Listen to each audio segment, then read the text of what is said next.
그래서 출발한다. 오늘 우리 땅은 지목은 전이고 면적은 1950제곱미터 590평이야.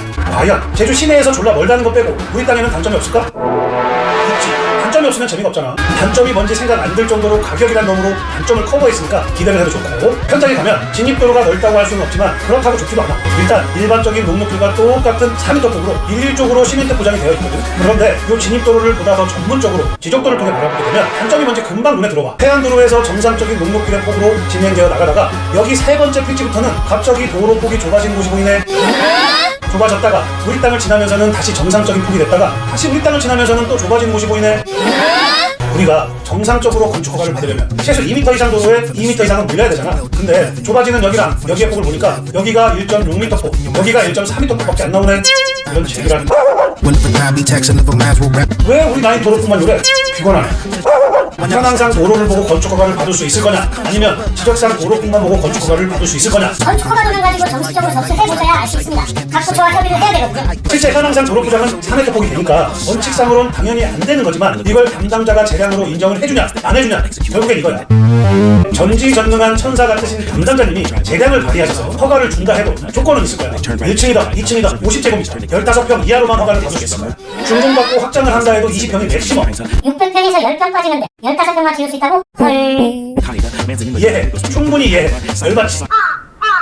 전지전능하신 담당자님이 재량을 발휘해 주셔서 허가를 받았잖아? 그럼 분할을 하는 거야. 요랬었거든? 그리고 분할을 할지 말지 결론이 없었지. 요랬었던 이전 내용부터 정주행하고 올 사람들은 오른쪽 상단 여기를 클릭하시면 됩니다. 잘 다녀오세요. 물건을 꺼내놓고 차츰 사람들한테 연락이 오고 가고 있었지. 그중엔 구체적인 얘기도 오고 가곤 했어. 그러던 사이에 정말로 건축 허가를 15분밖에 못 받을지 확인 작업도 필요했지. 변한 사실은 없었어. 100평을 가지고 있던 1000평을 가지고 있던 진입도로 중 일부가 좁아서 15평밖엔 허가를 못 받아.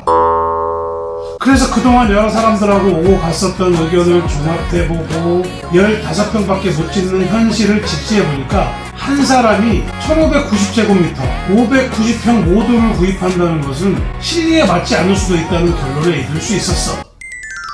당연히 이런 내용을 주인분께 구체적으로 전달을 했고 의견도 나눴지.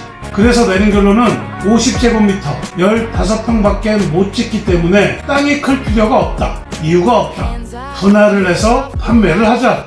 그럼 효율적으로 땅을 사용할 수도 있고 면적이 줄어드는 만큼 초기 토지 매입 비용도 줄어들 것이다. 이렇게 하는 것이 가장 현실과 부합되는 판매다. 자, 이렇게 4개 필지로 분할을 해서 판매를 할 거야. 1번 필지는 330제곱미터 100평, 2번 필지는 496제곱미터 150평, 3번 필지는 611제곱미터 185평, 4번 필지는 513제곱미터 155평. 면적이 변했으니까 매매 가격도 어떻게 변했을지 궁금하지? 1번 필지 100평은 5천만원, 평당 50만원 꼴이다.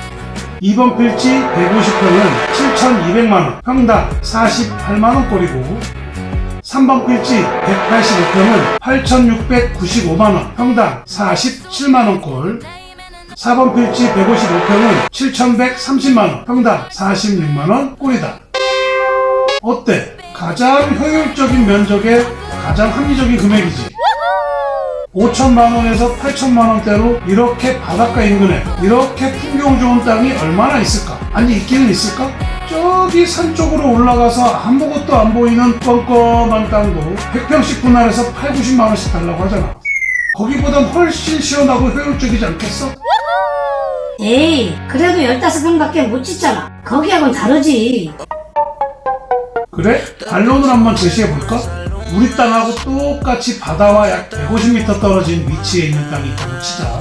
면적도 100평으로 똑같아. 바닷가 인근인데 다행히 보존관리나 보존 녹지 지역은 아니야. 우리 땅하고 똑같은 자연 녹지 지역이야. 건폐율 몇 퍼센트? 20%네. 100평에 20%니까 바닥 면적 20평. 그나마 20평도 건폐율 다 찾아먹었을 경우에 20평이지 상황에 따라 더 적을 수도 있어. 우리 땅 100평에 전용 면적 15평 짓고 서비스 면적까지 더해서 93제곱미터 28평. 뭐가 다르지? 물론 용적률이 있어서 2층이나 3층, 4층까지 올릴 수도 있어. 근데 여긴 바닷가하고 150m 밖에 안 떨어져 있는 곳이야. 용적률 다 찾아 먹을 수 있을 것 같아? 자세히 보면 보여. 주변의 건물들 모두 2층 이상 안 올라가 있지. 세부 건축법 적용하면 2층밖엔 못 올린다는 건데, 우리 땅하고 차이점은 한 층 더 올려서 많아야 20평 더 짓는다는 건데, 물론 차이는 없을 수가 없지. 다만 아마도 토지 가격이 다를걸. 많이 차이 날걸. 아직도 헷갈리지? 이렇게 정리할게. 연면적 132제곱미터 40평 이상의 건축물을 지어야 하는 사람은 우리 땅 2개 필지를 사서 각각 93제곱미터 28평씩 2개 동을 짓던가, 아니면 다른 땅을 사던가. 깔끔하지? 언제나 판단은 각자의 몫이니까 현명하게 오목조목 따져보세요. 자, 조건은 이렇습니다. 계약금 지급하고 계약을 체결할 거고요. 잔금 지급일 이전에 분할 측량을 시행해서 토지 분할을 완료할게요. 토지 분할이 완료되면 잔금을 지급하고 소유권 이전 등기 갑니다.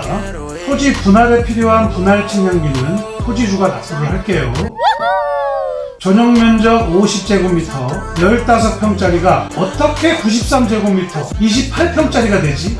이게 많이 궁금했지? 건축 설계의 스킬인데, 사실 스킬이라고 표현하긴 뭐한 게 우리 일상생활에서 늘 함께 존재하고 있었던 거야.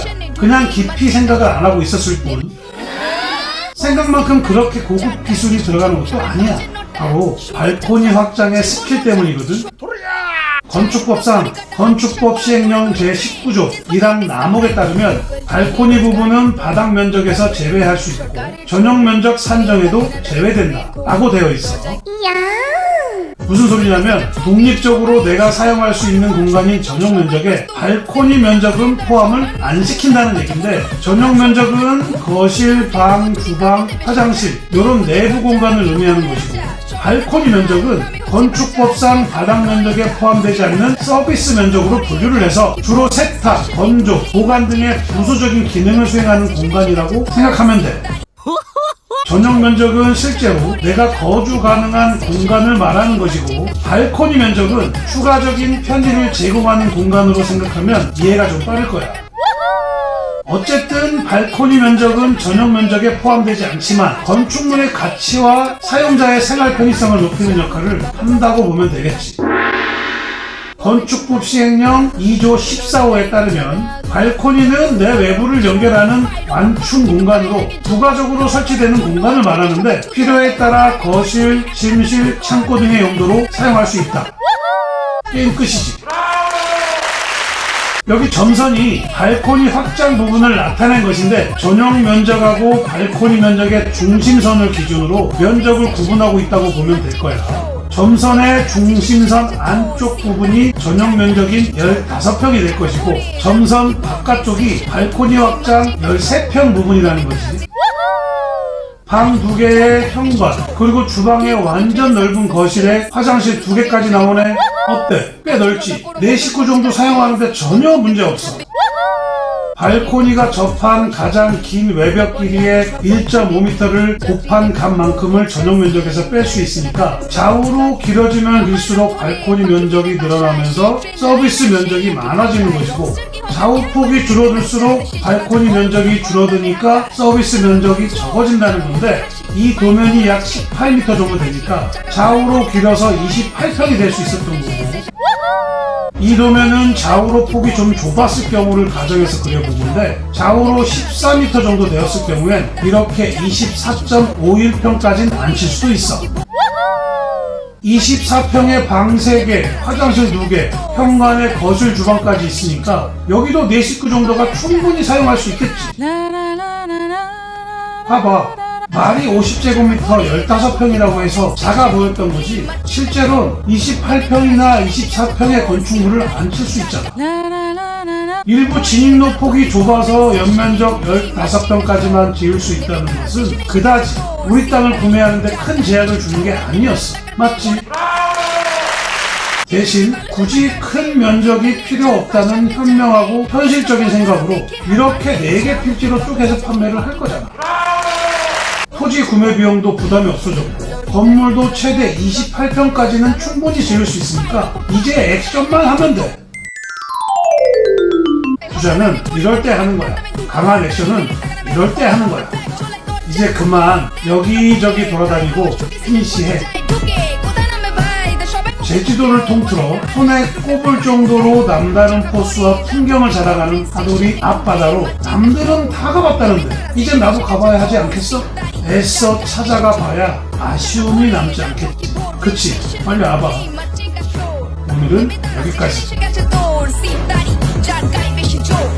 ধীর গতি ট্রেনে সাকসেস চেস দ্রুত বেগ ট্রেনে ফাস্টেস্ট স্পেস কাঞ্চনজঙ্ঘা করমণ্ডল রোজকার কেস গন্তব্যে পৌঁছাবে কোনটা শেষমেশ ট্রেনের কাজ চলে 365 দিন মনে পড়ে আগে সব বয়কটের দিন যাত্রীদের দুর্ভোগ রোজকার সিন যায় আসে না তাদের হলে রোজকার আবার রাত হলে পাখি ফেরে বাসায় সেই ট্রেন লাইন আর সেই একই খাঁচায় রকস্টার কি হকার